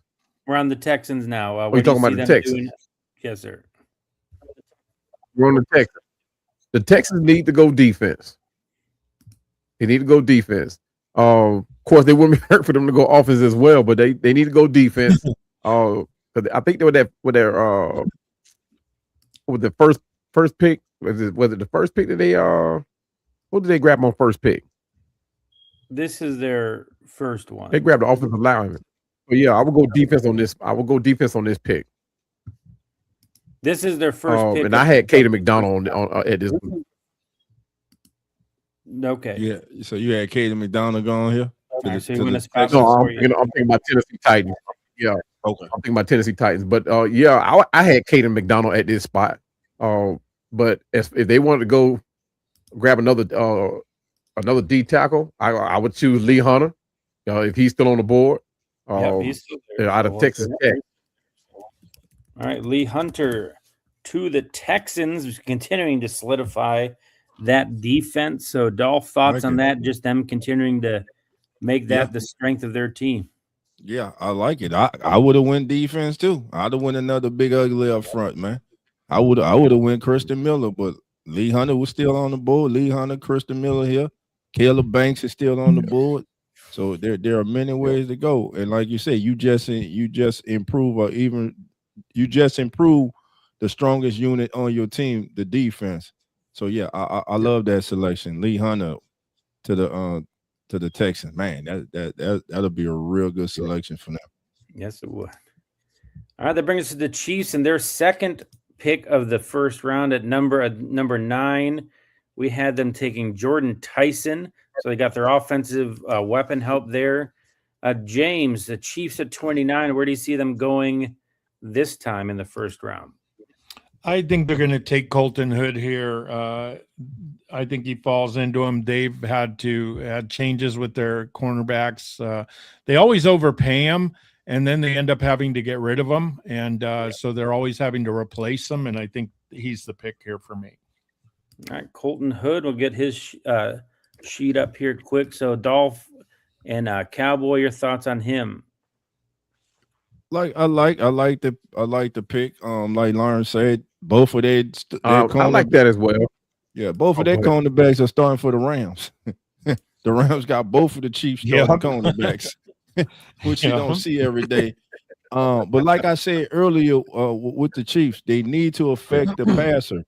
So with that, I would have went here. I would have went because there are a lot. I think you could get good corners in the second. I would have went edge rusher from Central Florida, though he's a little older than most of the prospects here. I'd have went with Malachi Lawrence from Central Florida. All right. And we're closing out on the end here, guys. Everyone joining us, thank you again to come on in Sports Network, the weekly Wrap of Football podcast, joined by James, Cowboy, and Dolph. I'm Lawrence. We are on the end here. We're flying through it. We've been over 100 viewers for the last half an hour, so we thanks thank everybody for dropping in with us tonight. Hope we're having fun as we go through our mock draft. We are at number 30, the Miami Dolphins, with their second first-round pick. With their first pick at number 11, they took Sonny Styles from Ohio State. Dolphins here at 30 with their second first-round pick. What do you see them doing? I'm going back to the trenches, baby. Caleb Banks, University of Florida. Keep them home in the Sunshine State. And I don't believe I'm doing that, but yeah, Caleb Banks, baby. Caleb Banks. All right, James, thoughts on Banks to the Dolphins? Oh, I like it. It's a good pick. I think, again, the Dolphins have definite issues, and I think that in several places. So I think this is a good thing. Another talented player. He's just what I love about these SEC players is they're always speed is the key. And what I love even about the defensive, and I'm not talking 40-yard dash in the combines. I'm talking about on the field, side to side. And that's why a lot of the times they overwhelm other leagues. The Big Ten finally got it, and that's what they're kind of emphasizing, and that's why they've done so well. So I really love this pick. He's really a good player. And some people say, well, I don't like to take seniors or older players, but I just think he's going to be a really good pro. I like him. All right, we're into the Super Bowl teams now. New England at 31. Cowboy, what do you have the defending AFC champion New England Patriots doing with their first pick of the draft here? Yeah, you talk about teams that don't need a whole lot. Same thing with the Seattle, same thing with Detroit. These teams that went deep into the playoffs, like you said. But the player that I chose, Zion Young, is already off the board. But I'm going to go with the most underrated edge rusher in this draft, Malachi Lawrence. I think this guy here will be that speedster guy. He incredible bend. I thought Ruben Bain had some bend in him. Malachi had that incredible bend for a guy his size. And you talking about a guy that has all the skill set of an edge rusher. I mean, he does. I'm not gonna say he's perfect, but he's solid. He's that guy that can get the job done. Perfect tackler. Don't miss many. Dolph, thoughts on Malachi Lawrence to the Patriots? I don't know. Can you be selected twice? But he's not been selected twice. He's I still on the board. I just selected Malachi Lawrence. For who? For the No, you for did. the Dolphins. Yeah, No, I did. Caleb Banks was Oh no, before the Dolphins. Who I did before the Dolphins? You did Colton Hood to the Chiefs and Lee Hunter to the Texans. No, I didn't do Lee Hunt. I did Lee Hunter. Yeah, he said I did Lee Hunter. Yeah. Well, Malachi is all the boys. All right. So you got all right. I could swear I said them, but I think you said you would have taken them a few. Yeah. I think I said I would have taken them. All right. So who we on right now? We on 30, right? 31. The Patriots. 31. Man, what do they need now? We saw they need weapons. All right, they need weapons. Offensive line, and look, they young tackle. He got exposed in the Super Bowl. To me, he just had a bad day. The kid can play. Right now, at the end of the first round, is there a tackle that's worth taking? I don't think so. So what do you need to do? You need to get more weapons on the perimeter. So I'm gonna take a player who I think is very underrated in this process, but has been climbing draft boards because of his versatility. I'm gonna go here with wide receiver from the University of Alabama, Jeremy Bernard. Jeremy Bernard, them going there and like that. Especially, after getting rid of Diggs, right? They still need to have some help there. Romeo Doubs went there in free agency. And that brings us to the Super Bowl champions. We've mentioned a few times teams that don't really have any glaring needs. I think the Seattle Seahawks can really go wherever they want to here. And they don't have much ammo in the draft period. So, James, as our special guest, we're going to let you close us out with the final pick of our mock draft. So, Seattle, you're on the clock to close us out, James.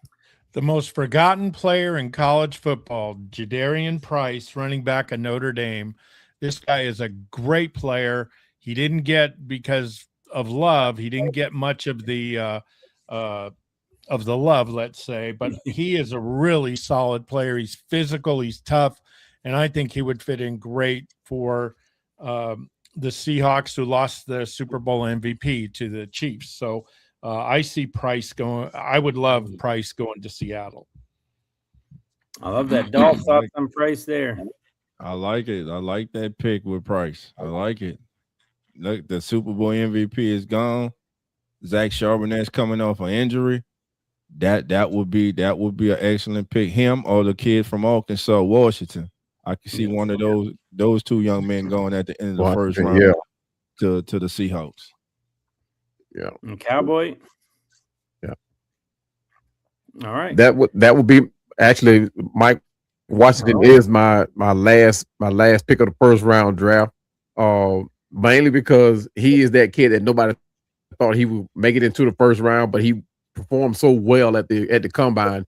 You have to do what the NFL did with Shedeur Sanders. You know, they predict the second round, but he's too good a player with his marketing to go the second round. So they put him in the first round, get him pick the very last pick of the draft, and that's what I think they're going to do with Mike Washington with that last pick. I think it's still with the performance that I forgot the kid's name, the running back for Seattle. He performed so well. You can say, okay, I can skip this year and go into next year, and grab a running back then. But I think bringing Mike Washington in with the skill set he has, the speed that he has, I mean, this would be a perfect pick for them. All right, and that is a wrap on our first round. So, gentlemen, closing thoughts. We just powered through it in under 2 hours. That's fantastic work by everybody. Closing thoughts. I just want a couple of things I do want to discuss before we leave. People that are left on the board, just if anybody's curious. Wide receiver, we have Denzel Boston, Chris Bell, Jeremy Bernard. Offensive tackles, nobody took Francis Mayoga. That Max has been mentioned but not drafted. I drafted him. Yeah, I drafted him. And I Dolph did too, I think. Again, I'm only putting down whoever I have picking it, just as our official mock draft. But other names, nobody took Jacob Rodriguez. We'll mention a few times. C.J. Allen, Kristen Miller still left her. Keldrick Falk, Jermon McCoy is still on the board at corner. So, and to me, that's a story of every draft. Is like people get pushed out of the first round, and that's why this break in between. I think we used to be a 2-day draft, right? We have the first round, then we have an entire day. There's so much movement at the top of the second round because of the players that fell that nobody thought would be there. So I think that's why day 2 is so exciting now. Just there's so much going on there. But just quickly, what was the most surprising thing for this process? That's why I think it's great live. We got to react and do things people pick, maybe somebody we didn't expect. That's why I like doing it live instead of pre-planned where everyone can think it out. So biggest surprises going around the board. James, your biggest surprise from our mock? Nothing. I think that you guys are knowledgeable, and I think you guys made really good picks. And I think that, to me, a good draft is not necessarily if that guy's a good pick or not, if it is someone that you think is a good pick or not. And that's what I think these teams, if you feel that a guy is good, I'll never forget, and I'm not a genius, but I'll never forget when Jamarcus Russell was a part of the Raiders. ESPN was losing their minds. The NFL was losing their minds, and so were the Raider fans. I was kicked off 2 Raider sites because I said he sucked and he was not going to be a good pro. Oh, my God, you're an idiot. What do you know about football? Well, he's now, I believe, the second worst bust in history. If you don't like a player, you don't draft him. If you like a player, draft him. And if you're a podcaster or you're a writer, stick to your guns. And a lot of times they know a little bit more than us, but like I said, a lot of times we're also right. So stick to your guns. If you like a player, hang with them. So all you Ty Simpson fans, don't leave me any hate. If you think he's good to go, he's good to go. So, but it's always fun to see who's right and who's wrong. But I enjoy this kind of stuff. Yeah. Dolph, your biggest surprise or just thought on the process we did tonight? Caleb Downs being available at number 8, baby. What you mean what it was? You already know what it was. Caleb Downs being available at number 8, baby. That was it for me, man. Listen, man, great, man. Thank all of you for joining us in the chat. We had over 110 strong for the entire show. Listen, we thank you. This is the Come On In Sports Network. This is the Weekly Wrap, a football podcast, and we will be with you each and every Sunday in this time slot. 7 p.m. Eastern, 6 p.m. Central Time during the season, as we will recap the day's action and get you ready for Sunday Night Football. When you get tired of listening to them on NBC, baby, tune us in, because we gonna give you a little different flavor, man. And I want to give a special shout out to my brother for joining me, man, Mr. James Patrick, man, from the Forum Media Network, man. My brother, man, beyond just doing this, man. James, appreciate you as always, man, and everything you're doing for me, my brother. I appreciate you. Thank you. And shout out once again to his better half, the boss. Shout out to Florence, who's in the chat. She's in the chat, baby. Florence, how you doing? And again, thank each and every single one of you, man. We really appreciate you, man. This was our first annual mock draft here on the Come On In Sports Network. And man, I want to shout out the host, man. The wrap, the weekly wrap, that was the idea of Mr. Lawrence Foster. He called me like, Dolph, I got an idea. And he pitched it to me. I said, man, run with it. Do what you want, baby. Go with it. Yeah. And I just want you to know, brother, you're doing an excellent job, brother. We're proud of you, and we go follow your lead, and we go grow together. He on the Come On In Sports Network. And if you're not subscribed to the Come On In Sports Network, what you waiting for, baby? You get your boy Dolph, you get Cowboy, you get Lawrence, you get James. Hey, don't even look. Coach ain't even come in tonight. We got Coach. We got man. We got nonfiction. We got Zach. We got Carlos and PJ. We go all the way across the pond, baby. We got TJ, who's an Eagle fan. Come on, baby. We got you covered at the Come On In Sports Network. But most importantly, family, join us this Thursday night as we will have wall-to-wall coverage of the 2026 NFL draft right here. Lawrence will be doing a pre draft show, and following Lawrence, yours truly, Cowboy, myself, and the whole gang, everyone I just mentioned, will be in the building, and we will take you through every pick of the first round. And I'm gonna pass it on to the host of the Weekly Wrap, a football podcast, the one and only Mr. Lawrence Foster. And like Dolph said, guys, be sure to be with us all throughout this draft process. We got wall-to-wall coverage. We're going to do pre-post game shows. It'll be live during the draft. It'll be all 3 days. We got coverage there. I want to bring James back up here again. I want him to be able to, James, I want you to pitch all your sites to our guys before you head out. Where to follow you, where to find you at across all social media. Well, first of all, not to be long-winded, but I'm telling you guys, these guys are going to do well, and that's why we're so excited about them. All of them are talented. They're smart. They just need more of the word out. So what would help that is if you like their post, if you reshare their post, and if you go on anything with YouTube, go on their sites and subscribe, because then you'll get the stuff, because it's fun. And there's no political stuff behind it. You're not going to have all this drama. You're not going to be measuring fingers and all that stuff. They're going to be giving you great information, but they're fun and they're good people. And that's what I love about these guys is please subscribe and please support these good people. For us, Florence is at Florence Carmela for her Twitter. I'm at Real James Pat on Instagram here on Twitter. And then we are at the Forum Media Network, and we're just approaching. We just got told we're so bad on that stuff. One of our videos is approaching 80,000 views. So it's because of you guys that we're starting to get, growing and doing everything.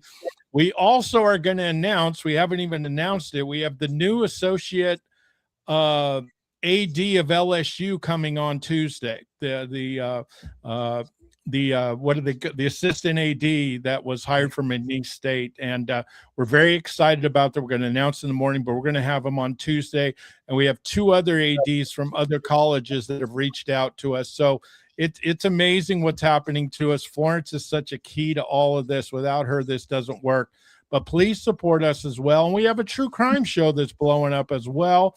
And we also have a celebrity that we're going to have on soon, and that's every Thursday night. So, boy, it's a lot of fun. But what I enjoy more, I expect success from me, but these guys are the guys that really make me excited because I see where they're going to go. So please follow them and share their work. They're great.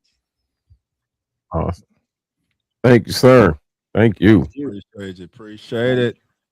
Lawrence, you the host, baby. No, Dolph, you close out better than anybody. You close us out here. Well, I'm going to close it out once again, baby. Come on in, Sports Network. This has been the first annual, the Weekly Wrap, a football podcast. Get used to that name, baby. Put it in your memory bank and get ready for the 2026 season as we got you covered here on the Come On In Sports Network. And again, we will be live, baby, live this Thursday night for round 1 of the NFL draft. And then we'll be live Tuesday for rounds 2 and 3.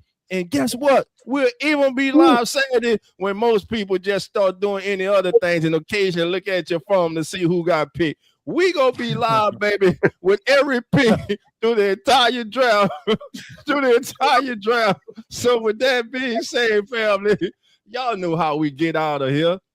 The doors are now open. So come on in. We out, family. Have a good night.